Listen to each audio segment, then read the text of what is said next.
Hey guys, അസ്സലാമലൈക്കും. ഇന്നത്തെ എൻ്റെ വീഡിയോ ഞാൻ ഉപയോഗിക്കുന്ന ടാപ്പ് ക്ലീനറിനെ കുറിച്ചാണ്. ഇതെങ്ങനെ ഇത്ര ക്ലീനായി?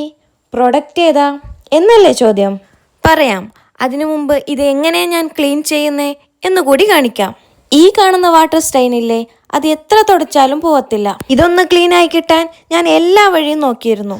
ലാസ്റ്റ് സ്ക്രബ്ബർ പോലും യൂസ് ചെയ്തു. സ്ക്രാച്ച് വീഴുന്നല്ലാതെ വേറെ. പിന്നെ എൻ്റെ ചിന്ത ടാപ്പ് ക്ലീനറിനെ കുറിച്ചായി.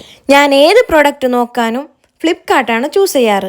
അതിൽ കയറിയപ്പോൾ കുറെ അധികം ടാപ്പ് ക്ലീനേഴ്സ് കാണും. ഒന്നും നോക്കിയില്ല, അതിലൊരെണ്ണം ഓർഡർ ചെയ്തു. ആദ്യം ടാപ്പിലേക്ക് ഇത് ഡയറക്റ്റ് സ്പ്രേ ചെയ്യണം. ഇത് യൂസ് ചെയ്യുന്ന സമയത്ത് നിങ്ങളുടെ കയ്യിൽ ഗ്ലൗസ് ഉണ്ടാവണം. സ്കിൻ പ്രോബ്ലംസ് എന്തെങ്കിലും ഉണ്ടെങ്കിൽ ബുദ്ധിമുട്ടാവും.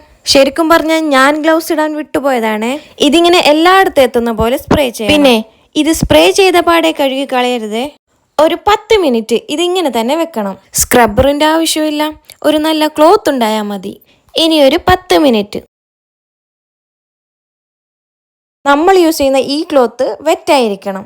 ഇത് തുടക്കുന്ന സമയത്ത് നിങ്ങൾക്ക് ക്ലീൻ ആവുന്നത് കാണാം. കണ്ടോ, പുതിയ ടാപ്പ് പോലെ ആയില്ലേ? ഇനി ബാക്കിയുള്ളതും കാണിച്ചു തരാം. ഈ വീഡിയോ സബ്സ്ക്രൈബ് ചെയ്യാത്തവരാണ് കാണുന്നതെങ്കിൽ ഒന്ന് സബ്സ്ക്രൈബ് ചെയ്യണേ. നിങ്ങളുടെ അഭിപ്രായം കമന്റിൽ പറയാവോ? ടാപ്പ് ക്ലീനർ ഏതാണെന്ന് പറഞ്ഞില്ല അല്ലേ? ഇപ്പൊ പറയാലോ.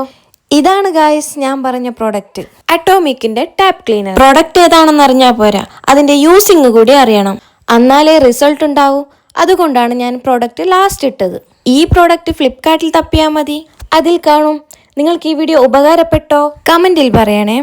ഇത് കാണുന്ന എൻ്റെ സബ്സ്ക്രൈബേഴ്സ് ഹലോ എന്ന് കമന്റ് ഇടാവോ? അടുത്ത വീഡിയോയുമായി വേഗം വരാവേ. ബൈ.